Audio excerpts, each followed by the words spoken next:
All right, this ain't just a show. This is a platform. Veteran built, battle tested. Welcome to the Misfit Nation. Yeah!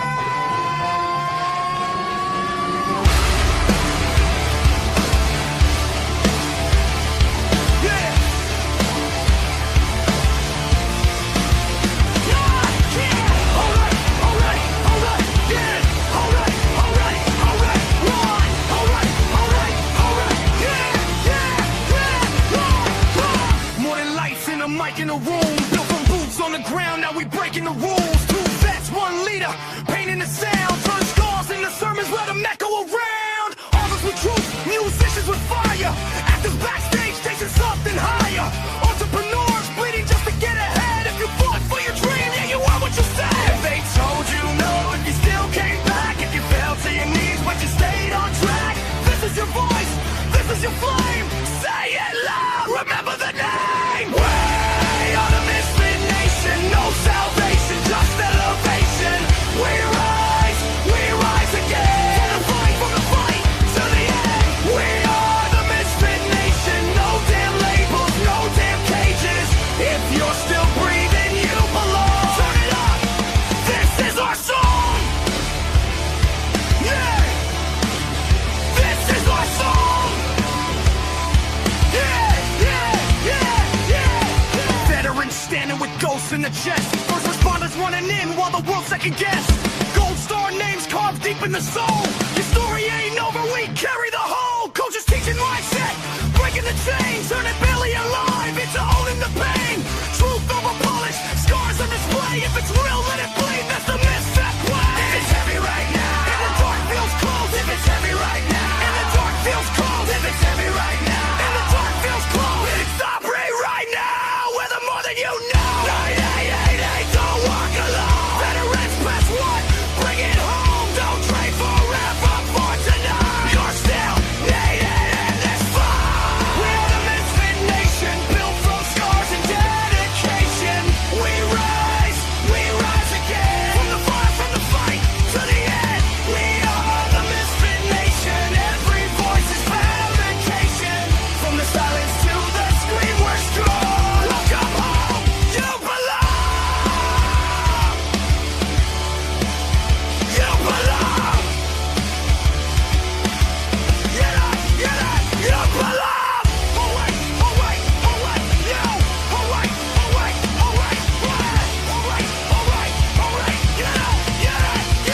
you belong. Woo! All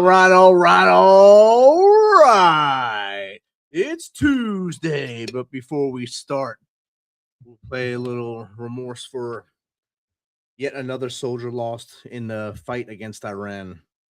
Sergeant Benjamin Pennington of Glendale, Kentucky, was taken in the first salvo of the conflict, and he is the first Space Force soldier to be lost, space cadet to be lost in the conflict or at all. So let's keep his family, his friends, all those who were around him in Saudi Arabia when this happened in your thoughts and prayers as they go through this tough change of life mission and they go into the next chapter of their lives. But always remember to say his name, Sergeant Benjamin Pennington. Now, ToosDay Crüe. Because when the ToosDay Crüe fires up the show, you know it's never quiet, it's never ordinary, and never something you want to miss.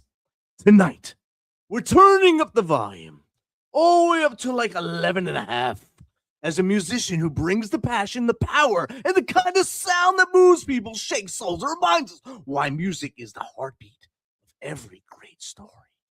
So whether you're tuning in from home, the road, or somewhere halfway around the world, crank those speakers up, get ready, because the Misfit Nation, it's time to make some noise for the voices of grit, energy, and straight up Tuesday chaos. It's Steven, it's Jake, it's the ToosDay Crüe. Woohoo! Woohoo! Let's get this thing rolling. How you doing, Steven? Oh, I am good. How are you? I am good. Had a great day at work. I got to train about 70 of the world's finest soldiers. today and get to go out and do it again on Thursday. So Fantastic. What can be wrong? Are those drones flying straight? Are they going crooked? They're good. Well, we didn't do that today. We'll be doing that on Thursday. But yeah, they will.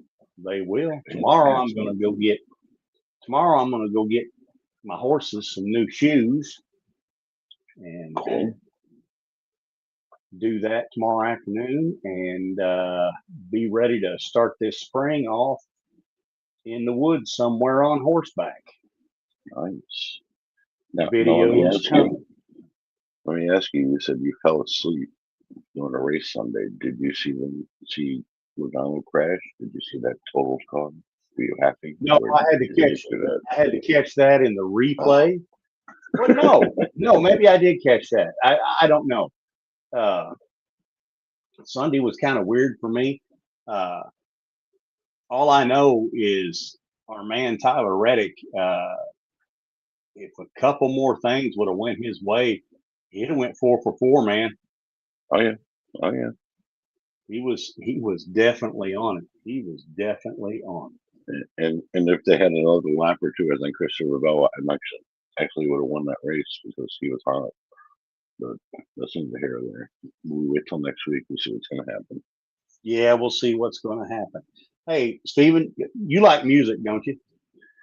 You know, I listen to it once in a while. Okay. All right. I'm a fan of just about anything. And I kind of gravitate toward grunge and heavy metal, some older country music. There's some of the new country stuff I like, but tonight we have an artist, and I have listened to. I got on. I listened to some of his work, and all I can say is, wow. It's the music is good. It's the music itself. The instrumental is powerful, and the lyrics.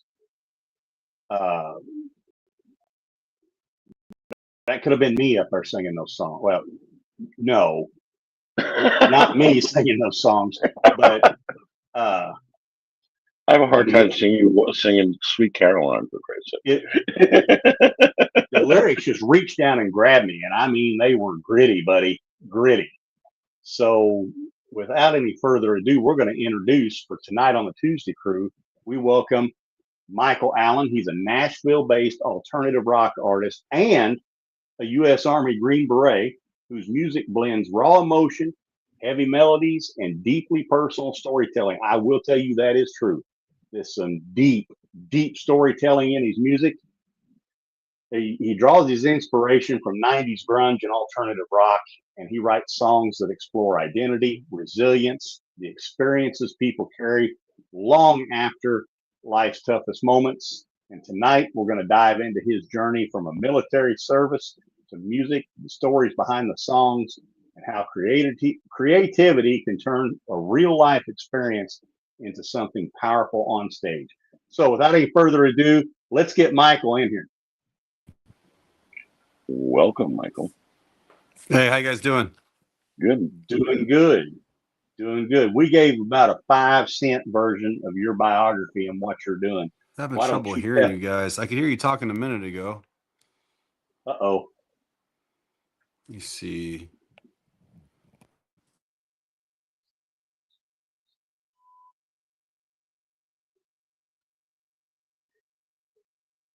We can hear you well.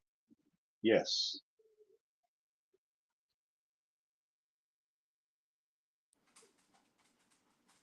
You hear me now? Yep, gotcha. Okay, there we go. No, I can hear you guys. I had to take my headphones off. All right.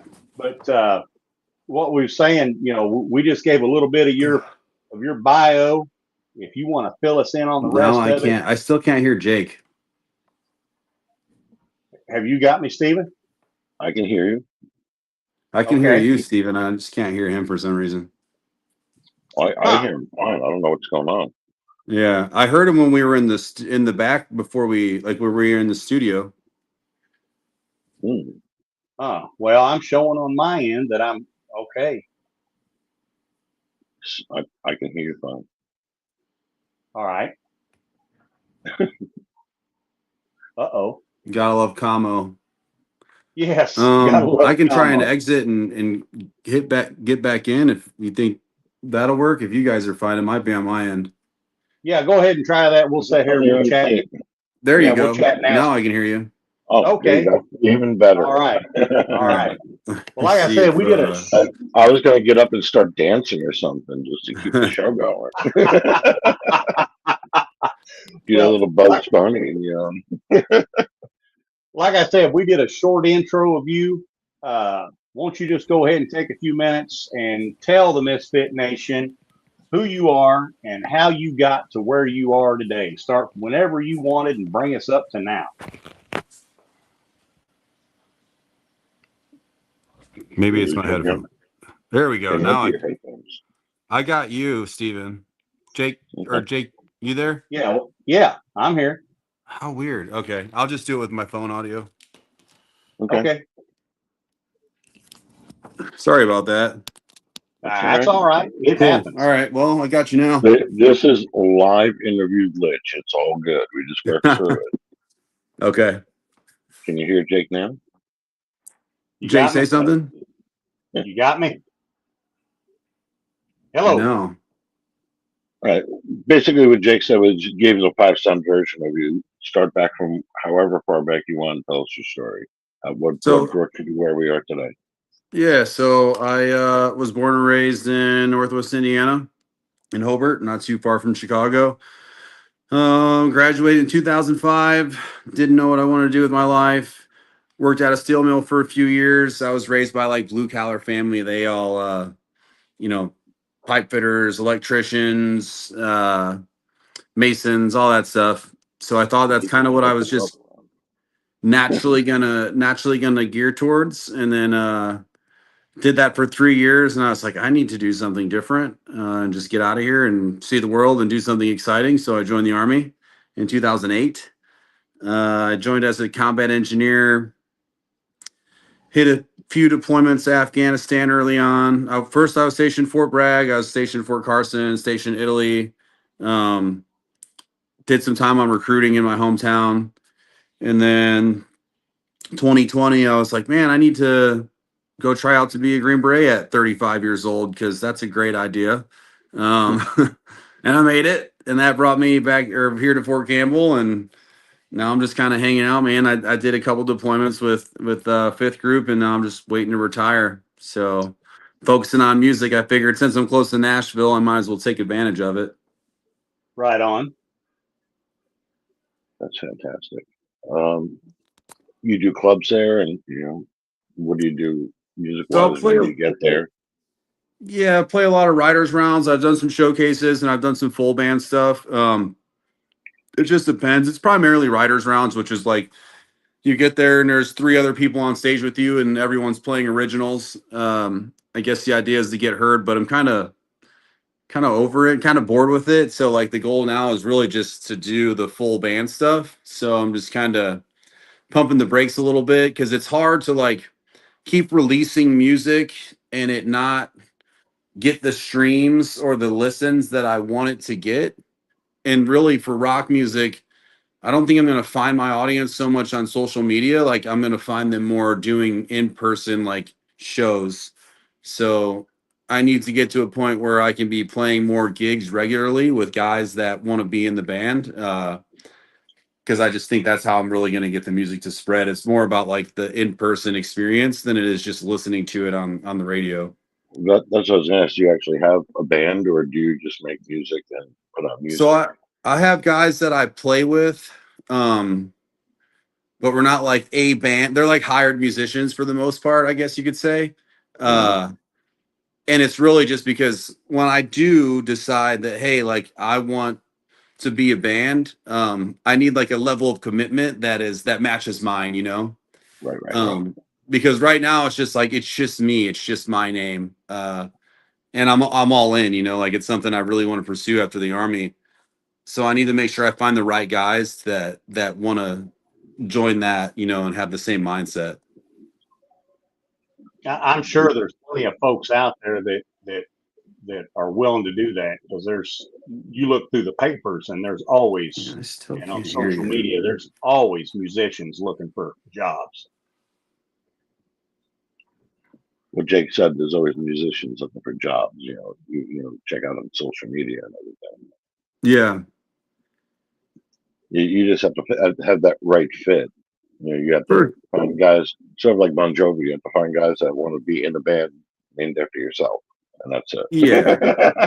And it's band. it's been an adjustment for me, like learning how to work with musicians compared to service members. They're completely different, which has been a little bit frustrating. But luckily, I've been in leadership positions for the majority of my career, so I at least know how to manage personalities and, you know, push where I need to push, and then like lean back when I need to finesse things a little bit more.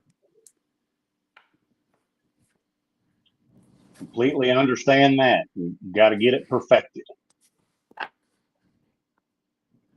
Did you hear him that time? No, I don't know why I can't hear him. It was fine when we were in the backstage thing. Hey, Steven, I'm going Let to pop me out and pop back turn my in. See if VPN off and see if that's causing any weirdness. Well, Steven, while he's doing that, did you get a chance to listen to any of his music? You know, I was sitting outside before I took the garbage out, and I had the phone on, and for some reason my porch is a dead spot. I started listening to War Machine, and it was clipping in, clipping out, clipping in. I'm like, this is driving me up a wall. So I got to tell him on my Wi-Fi, because for some reason my front porch is a dead zone. Yeah, I just turned my VPN off. I still can't hear Jake. It's so weird. Wow. I tell you what, I'm going to sign out and pop right back in, and we will see if that fixes it. Okay.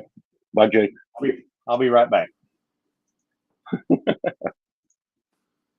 So,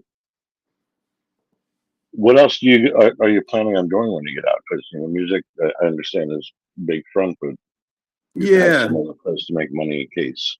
What else are you ready to do? Financially, I would say we're in a place where I don't have to work super hard after I retire to maintain like this quality of life. With my pension and the disability, which I'm pretty sure I'll get 100% with all the things in my medical records. Like I don't need to. We're not in a bad spot, so I can really apply a lot of time towards music. That said, we just had a baby 9-10 months ago, so I know as a parent, you know, I'm going to want to provide a lot of extra things for my kids, and nothing's cheap these days. So I don't know. I'm sure I'll have plenty of options. Being a 20-year E8 Special Forces Operations Sergeant, leadership, I'll be done with my master's degree in human resources. I'm not going to rush to work because I don't know how hard I want to work. Like, I value my time with my family more than I will value like any dollar amount. So I just want to be home, you know, like I just want to be able to spend time with my wife, and I don't want to miss stuff with my kids. I get that. That right there. If I can give you any advice from an old soldier who's lost wives and families, time is the greatest investment that you can give to your kids. I hear you now, Jake. We got you, man. I appreciate it. Awesome. Yeah. Yeah, that's my biggest thing. If I can get to a point where I'm like even making a little bit of money with music, I'll be happy with it.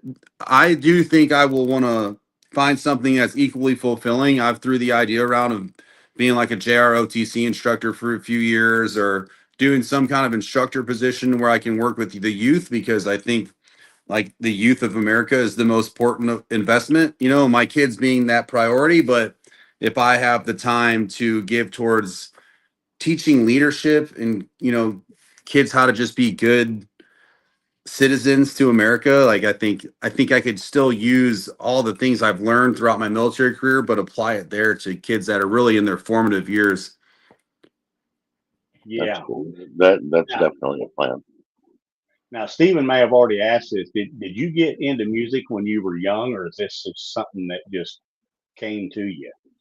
So man, growing up, my dad was every bit of like an 80s rocker, right? So it was always like in my house, there was always music playing. If the TV was on, it was like music videos. Um, but his friends always played guitar. He always thought that he could sing. We always had the big radio with the microphones, and he bought me a guitar when I was pretty young. It didn't stick until high school. And at that point, I really started playing guitar because I wanted to pick up chicks, right? I'm like a high school kid. Yeah. Uh, and I played a lot in high school. And then it was kind of off and on when I joined the Army just because of training, deployments, PCSing. It never really stuck. But I have been writing my own songs since I could play guitar. I really never liked to play covers. And then I guess it's been over a year now on my last deployment. We were sitting on a team house roof and I bought a little guitar downrange, just a cheap little one. And the guys came up there and like, oh, play us something. I was like, well, I just have like originals. So I played some songs for them and they're all like blown away. They're like, dude, that's really good. You know, like you should really share that music. And at this time, I didn't even have social media. I hate social media, to be honest with you. And I came home early because I had the heart issue thing happen while I was there. So they sent me home. And now the guys are deployed. I have 2 months. My wife's still working, and I'm just bored. I was like, all right, man, let me start a social media and post some music. And then I got some traction. I was like, all right, I'm gonna go record a song. I've always wanted to record a song. So I went to the studio and I was like, well, I recorded this song. Now I have to promote it because I want people to hear it. So then I played an open mic night. And then I got a call. Someone found me on social media to play at a really like a pretty good known bar or venue down in Nashville. It was Special Forces Charitable Trust. It's a fundraiser they do every year. They're like, hey, you're an active duty Green Beret. Do you want to perform at this event and open for these 3 like famous songwriters? I was like, yeah, for sure. And that opened up all kinds of doors for me. Like ever since I played that, it got me in contact with all these different people in Nashville that host these other rounds or these other musicians, these other venues. So really I can go down there and play a writer's round whenever the hell I want. I have 2 lined up for this coming weekend. But yeah, that's kind of how it started. I never really thought that I would pursue this because I was always very insecure about it. And it was always just something I did for me as an outlet that I never really felt the need to share. But then when I started playing War Machine and I had these combat vets come up to me, they're like, man, like I was a combat medic in Iraq. I did 4 deployments. Like that song spoke to me. Like every word felt like it was my own. And all these people on social media were hitting me up, telling me how much it meant to them. And it made me feel really good. And it almost made me feel like it was like a calling, you know, like, man, if I can help this many people just by sharing my own experiences through a song, you know, like that's something that I could do all the time, you know, and it's like, I enjoy it. It's not really work. It's a hobby. Right. Yeah. And if they say find something that you love to do, and when it starts being work, then, you know, Yeah. It's time to let it go. I got to tell you, the first song of yours that I listened to was 2 Weeks to Burn. Mm-hmm. And out of all the times that I have been to put, that has to be every soldier's R&R theme song. Yeah. That was my plan. Yeah. And you get off the plane and you start partying and tearing stuff up till it's time to get back on the plane. Yep. And yeah, that was a good one. That was a good one. I don't write a lot of really happy stuff, unfortunately. I mean, I have it. And that was the goal with the EP, was to kind of write something. Each song was a little bit different, just to kind of demonstrate, I guess, trying to give myself a catalog of songs in case somebody important does hear it. But I did want to write something fun and happy, and just, you know, when I hear that, when I play that song, I'm like visualizing the entire process in my head from the time I would get on the plane and I'm drinking the little shooters and then I'm landing in Chicago and then it's just, yeah. So I'm glad that it Yes. resonated with you. And I wanted to mention you. I'm a fellow Hoosier myself. Nice. All that coal that you were using in that steel mill Mm-hmm. probably came out of the mines that my family was working down in the southern part of the state. Oh, wow. That's crazy. Nice. And yeah, I'm kind of like when I joined, I didn't want to be a coal miner or a farmer. So Yeah. That's a why lot of people, man. And I mean, like you said, you did 20 years, yeah? 25. Nice, man. I might do 21, but that's it. And that's just because we're planning on having another baby, and that'll give me a little bit of buffer room to get everything in line in the house before we have to worry about this major move. Yes. But yeah, I meet a lot of people like that. And I did some time on recruiting, and I did it back home in Northwest Indiana. And a lot of people up there, you know, you either get into farming or you go the industrial side of the house, get in the unions or go to the mills. And there's nothing wrong with that. To be honest with you, it's a No. very good living, and we need more of that in America. And I think it's coming back. But for a while there, when I went to school, I graduated in 2005, and I really felt like if you did, the way they pitched it was like, if you didn't go to college, you were not going to be anybody, you know? And I just, that's not true by any means. Like the Army, I have a college degree now, but it wouldn't matter if I did or didn't. I was still very successful and have had a very, you know, good life thanks to just joining the Army, you know? Yeah, and I would do it again tomorrow. Mm-hmm. I would do it again tomorrow. Now, your writing, how has that helped you with all the issues that every veteran has coming home from a deployment and seeing what they see, doing what they do, and dealing with all the issues that they have when they get home? How is that? Does that help with your therapy and help with your mindset? For sure. So it even goes back. So even before I was, I guess, playing the guitar on the roof, and I decided to share my music publicly, I started going to behavioral health regularly. It's been probably almost 3 years now. But Good for you. one of my buddies or another guy from my 2012 deployment, it was pretty rough in Afghanistan. Several of the guys that I was on a deployment with have taken their own life. And I'm just like, man, it's been years later, and I'm just hearing about another guy doing it. And I was like, maybe I should just go like talk to somebody, you know? So I started going to behavioral health, and then that led me to quit drinking. So that'll be 3 years in July that I've been sober.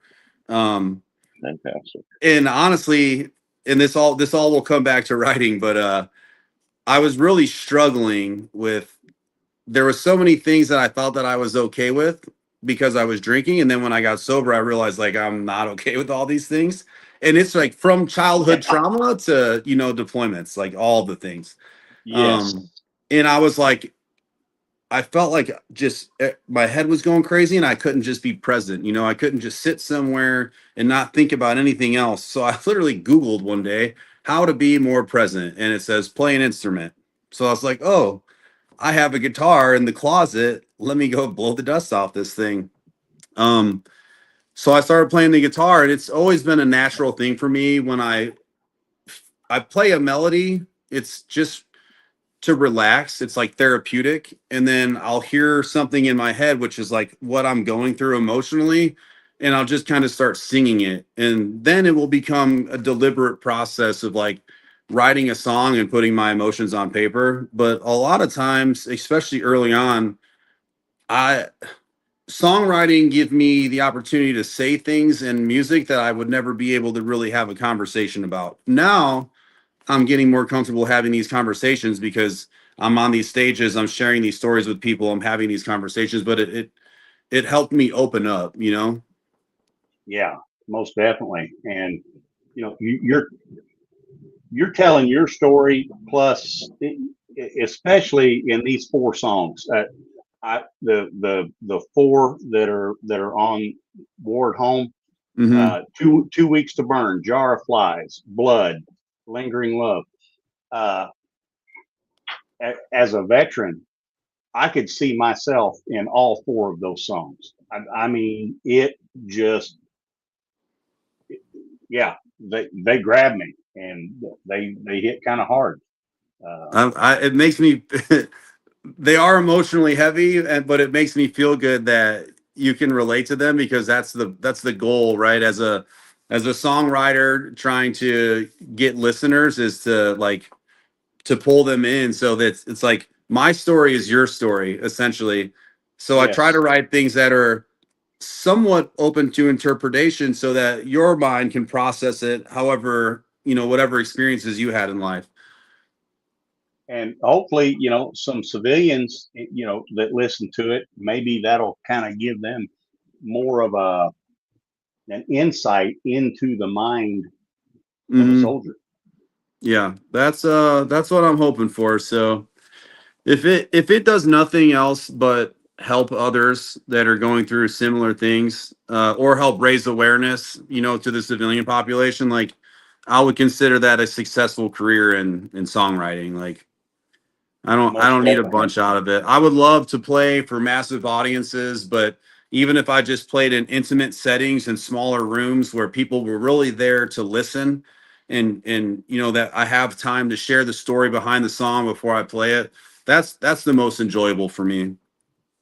Yeah, and there's little bars all around Clarksville. They have a little stage you can set up, and people sit there and they'll listen to you. Yeah. Revel House is great, man. They do an open mic every Tuesday, and they really, the place will be packed. And there's so many talented musicians in Clarksville, and that's like the rendezvous point. It's really cool. Since I've set off on the music journey, I never really had any friends outside the team room, or outside the Army. And that was something I was really nervous about as I left the detachment. Now I'm sitting in ES3. It's like, I'm not going to relate to anybody when I get out of the Army unless I stay close to, a military installation. But then I started making all these friends in music, and it's been really cool. It blows me away how many talented musicians there are in Clarksville specifically. Yes. Stephen, we got our first question in. Woohoo! All right, first question. At Jumpstar Bang wants to know what first inspired you to transition from military service into music. Transition, yeah, just pretty much right in the middle there. But go ahead, I'm sorry. No, yeah, I mean, I guess the fact that it's not really work, right? It's more of a hobby. It's something I enjoy. So if it is something that can become fruitful at some point and help at least pay me what it costs to produce music and go to the studio and release the music. But honestly, it's just the fulfillment that I get when I play for people and other vets come up to me and tell me how much my song meant to them, or the messages I get on Instagram and Facebook from other veterans that hear War Machine or Blood or The Fatal Affair. It makes me feel good that I'm able to help people and inspire people with my music. Yeah, and I'm gonna tell our listeners right now, hey y'all, get on YouTube and just type in Michael Allen music, and it's gonna pop up, and it's gonna have. I found his War at Home EP and listened to all of them, and you will not be sorry. And they just popped up that Three Rifles Distilling is doing writers' nights too. So I am playing there on May 2nd, I think it is, for one of their writers' rounds. Yeah. Producer, I think that's a night that we need to be in the house. Yeah, for sure. See, if it was later in the month, I could have been there. At the end of the month. So, grunge and alternative. Any specific bands that you took your influence from? Yeah, so primarily I still listen to a lot of the same stuff. I should probably branch out and listen to some of the newer stuff.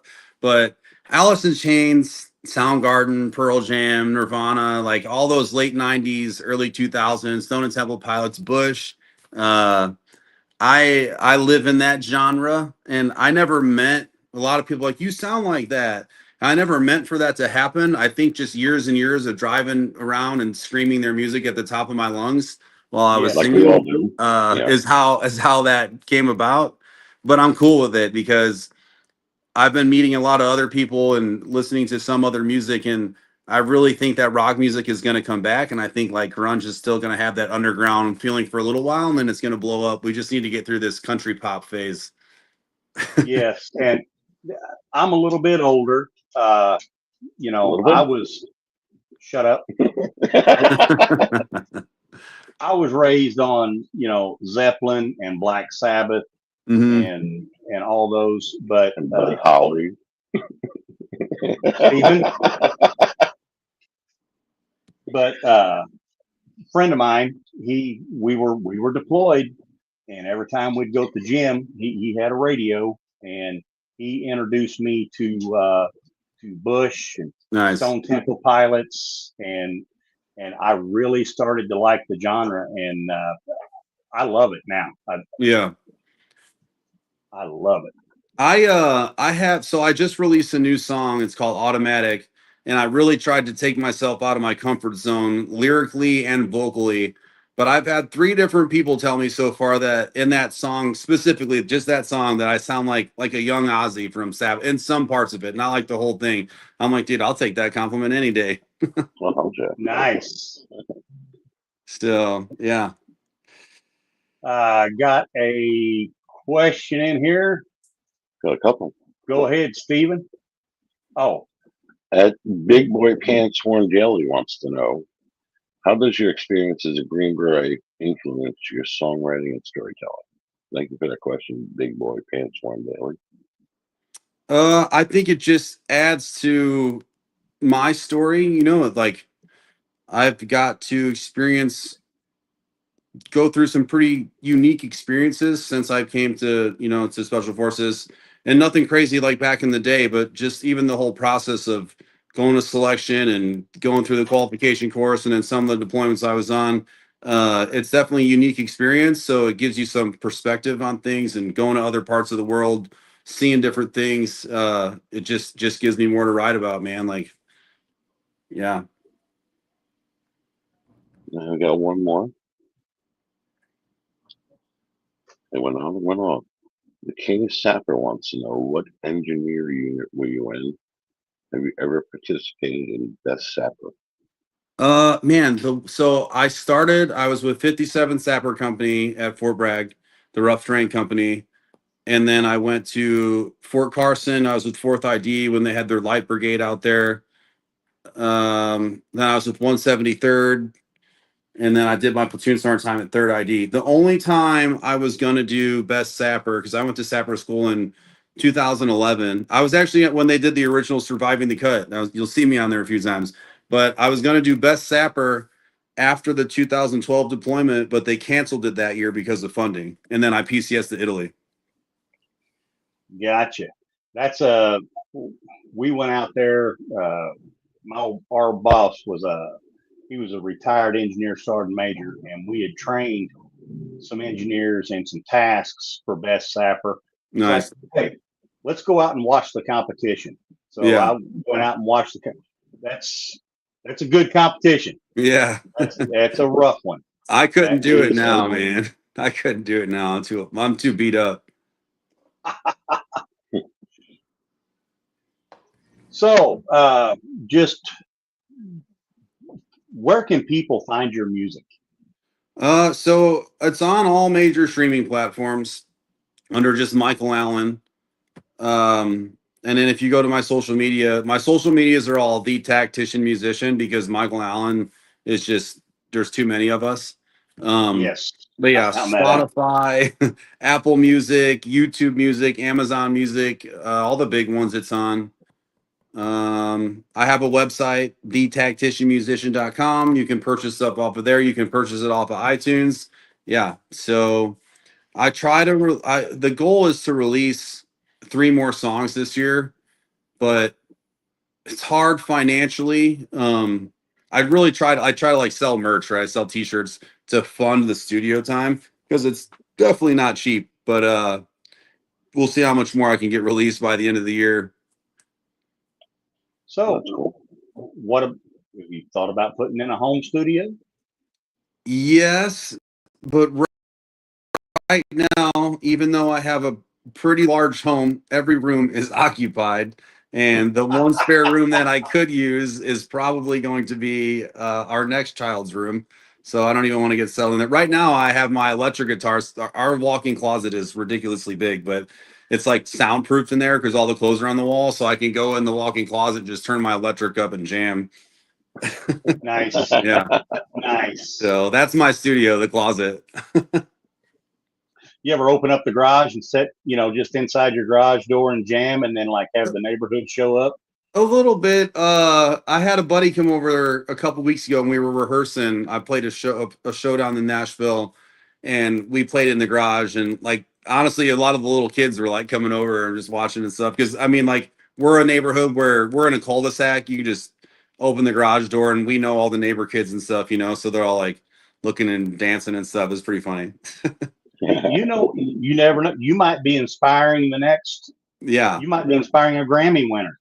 Yeah, for sure. I cannot wait so my daughter's 10 months old. She has little pianos, little drums. I'm going to get her all of the instruments. She's not going to have toys. She's going to have instruments. Nice. Welcome. Yeah. So. Yeah. Oh, next question's up. I need to hit the screen. That's pretty good. Kelly, yes, you wants to know, what has been the most powerful moment you've experienced while performing live? Thank you for that question, Kelly. I played a writer's round locally. God, I guess there's been a few. When I'm looking out there and I can actually see people, like I can tell when they're really feeling the music, but I can tell when I'm playing an emotionally charged song, which a lot of them are, and I can tell that like a grown man or like a dude like either from my organization or who I know has shared similar experiences. But when I can tell like they're almost teary-eyed because like that song is making them relive an experience, or like like it's touching them in some way, that's really powerful, man. Like, or even after their performances, when the people feel the need to come share their story with me, complete strangers, but maybe I'm not a stranger and they feel comfortable because I just shared my story with them through song. But when someone can approach me after and share their story with me, that's pretty powerful and it's very moving. You've reached enough, they'll share a story with you. A lot of people I watch a lot of music videos and watch a lot of live performances on YouTube and stuff like that. And you're probably not there yet, but you keep going, you will be.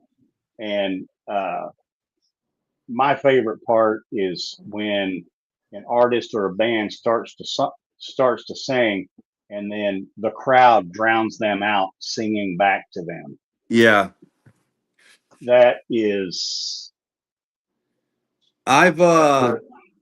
So I guess like War Machine, some of the ones on the EP too, but I'll get done playing and I'll hear people singing my songs, and that's always really cool, like even though it's after the fact. One day I hope to have exactly what you're describing, where I can just like point the microphone out and let them sing.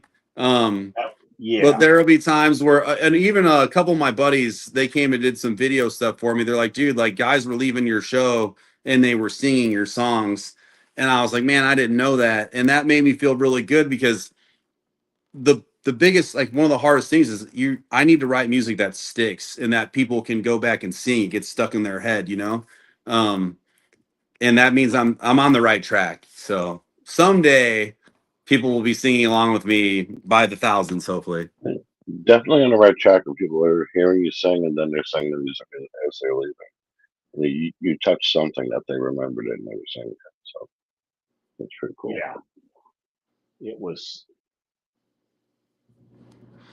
Yeah, when music hits somebody like that, it just that's when it really resonates. And I try to write, and by no means am I like a professional songwriter, but I try to write things that are appealing to me that have good melodies and like good hooks, you know? So like it's something that you would want to sing along with, or that gets stuck in your head. That's intentional for sure. Now, Are there any real songwriters? People generally, they're on a plane or in a restaurant and they hear a noise and all of a sudden like, oh, I like that. I write it down and they start making music. Isn't that how it happens? It's not just, this is what I want to do. It's hearing something or thinking about something and then just writing it down. All of a sudden you have a rock opera going, you know? There are people that can do that. I think it's much more of a deliberate process for me. It probably takes me longer than it should. And I'm sure the more I do it, the more like the better I'll get at it. But I also don't feel the need to rush to finish songs. Like War Machine, for example, I wrote that song, the bones of it, in 2020 during COVID, reflecting on a deployment from 2012. I didn't record it until January of 2025, or maybe like December of 24 or something. And I didn't even actually finish it because it was an idea. And until something like it was never War Machine. I forget what the chorus was, but to be honest with you, I was watching The Longest Yard. I'm sure you remember that movie. And they're like, mean machine. I heard, and in my head, I was like, War Machine. And I was like, damn, I wrote that song and I've never known what direction to go with it. And then I went and I changed the chorus just a little bit to put War Machine in there. And it's been it's still everyone's favorite song. It's the first song I ever released. nice. Yeah, I'm gonna have to find that one and listen to it. The first one that pops up on YouTube. No, it wasn't. Well, on mine it On was. YouTube. You're still on top, right? 2 Weeks to Burn was the one that popped up on mine first, Stephen. So Okay. there. All right, we got another question. And Show Me the Girls wants to know, what message do you hope listeners take away from the music? Thank you for that question. Man. Show Me the Girls. Mostly that. I mean, again, a lot of the stuff is mostly sad or dark stuff, but I don't write sad music, to make people sad. I write sad music so sad people know they're not alone. And I just want people to know that they're not alone. Like, if I can be here writing music and telling you these personal stories through song, this, guy who was in the Army for 18 years, whatever, I just want people to know that they're not alone, essentially, because I know what it feels like to feel alone, and it sucks.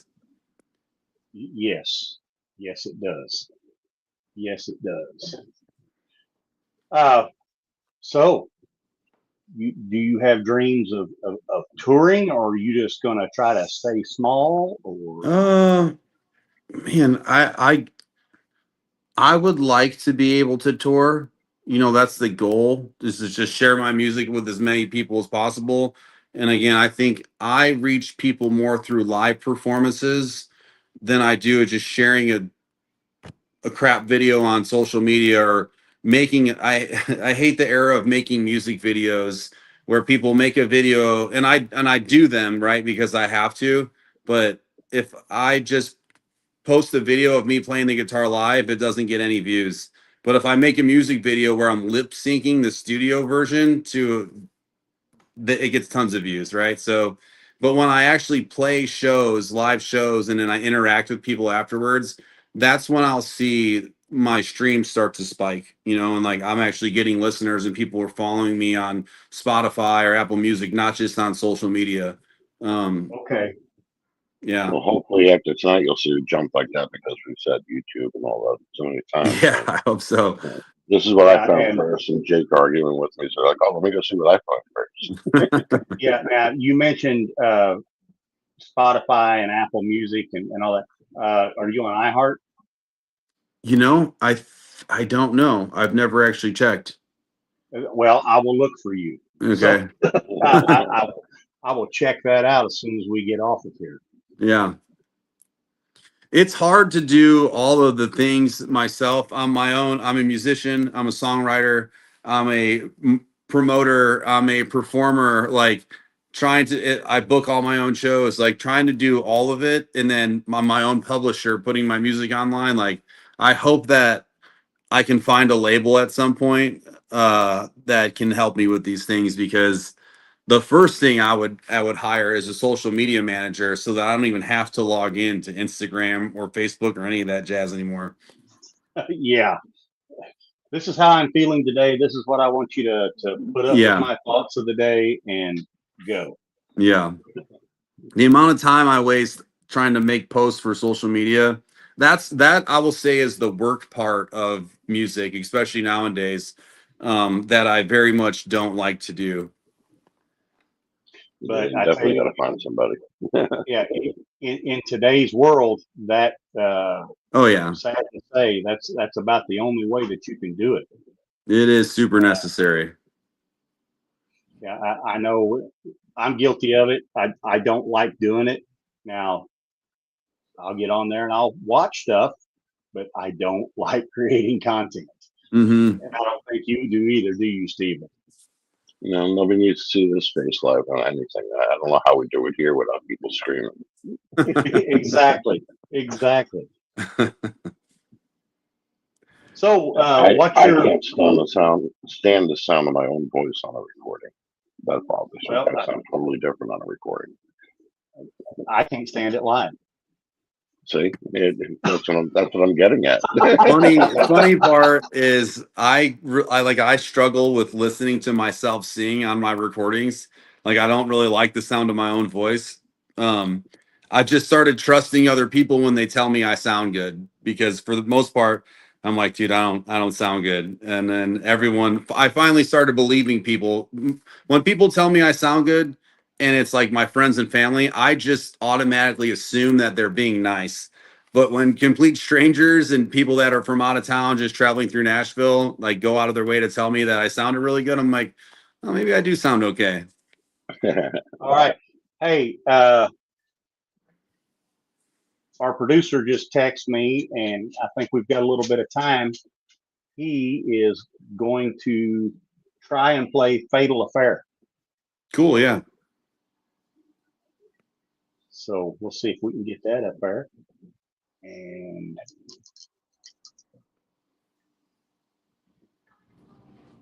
while he's doing that, what do you like doing besides writing music? Working out. Well, yeah. Of course. Working out, shooting guns. You see him picking his arms up, showing off the guns? Come on now. You get it like 3 times. If I don't work out in the morning, I am a disgruntled human being. So yeah, I like to work out in the mornings and play guitar and hang out with my wife and baby. Good deal. Well, I know that she still loves me, and I still love her. You guys, I'm pretty sure it's May 2nd. I'll have to double check that. I'm playing at I think it's Three Rifles.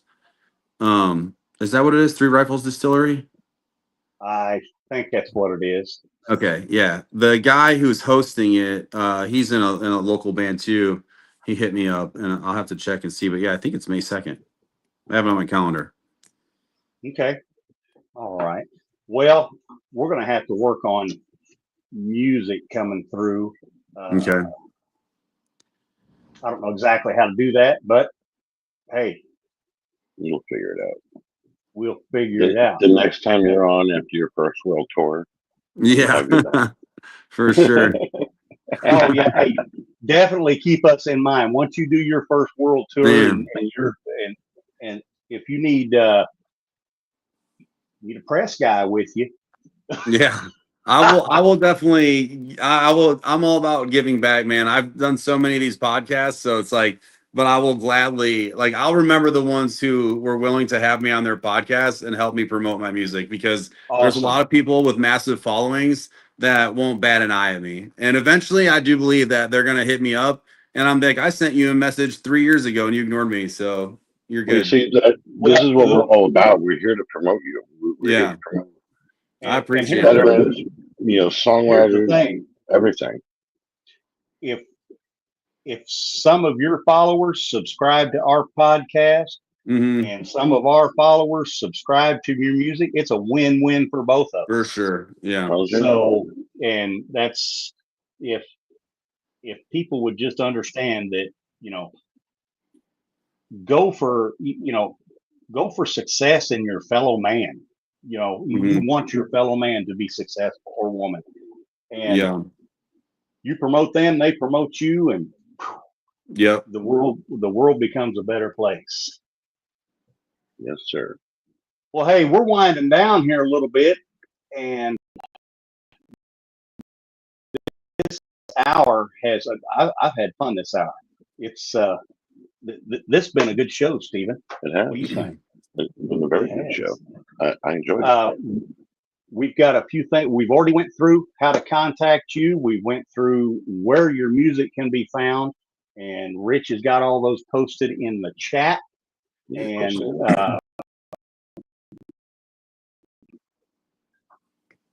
if you're looking for Michael on social media, it is the Tactician Musician, and find him on social media, give him a follow, and follow his music.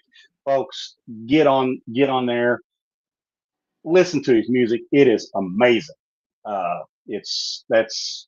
I didn't read anything about you before this show tonight. All I did was I went on and I listened to your music, and I didn't know what to expect, and I loved it. So thank you for writing it. It really hit home.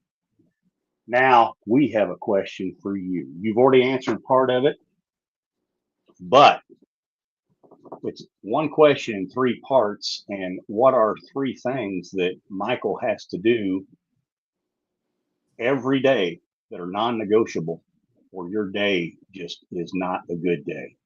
Oh man, I have to work out.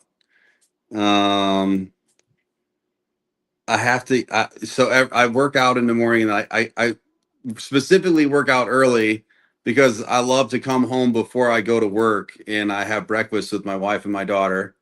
That's another one that sets the day. And then to wind down on a good note, after we eat dinner, my wife, myself, we take the dog and my daughter in her stroller, and we go for a walk around the neighborhood after dinner. So they're like the 3 things that like start me off and wind me down on the right foot. And then if I can, obviously I play the guitar at nighttime to kind of wind down too. So, and you know what, that right there, especially the having breakfast and having dinner and going, you're building core memories with your child. They'll remember that forever. That's the goal. That's amazing. That is amazing. Well, Misfit Nation, it's about time for us to shut down. And I just want to tell you out there, if you're feeling down and you're feeling like you don't want to be here tomorrow, get on your phone, either dial someone that you love, that you know will pick up and will talk to you. If you can't do that, dial 988. If you're a veteran, take option 1. They will get you the help that you need. If you don't want to do that, drop us an email at info@themisfitnation.com, jake@themisfitnation.com, or steven@themisfitnation.com. Drop your name and phone number in there. We will call you, and we're gonna try to get you the help you need. And because tomorrow will not be as good a day without you in it. Parting shots, Steven. Check us out on Reeds Across America, Saturday nights, 5 p.m. Eastern. NASCAR's coming up again this weekend. There's going to be another good rock and sock and race. Yes, it will be. Yes, it will be. All right. Well, Misfit Nation, we love you. Michael, thank you so much for being here. Really enjoyed it. Really enjoyed it. Thanks for coming up with us. Yeah, thank you for hanging out with us. Thanks for having me. Misfit Nation, till next time.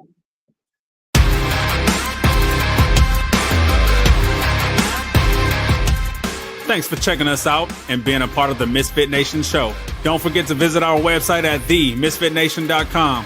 That's themisfitnation.com. Check out all our past episodes and get some of the great Misfit Nation gear for you and your family. As always, be humble, stay hungry, and keep hustling because we are Misfit Nation. Misfit Nation.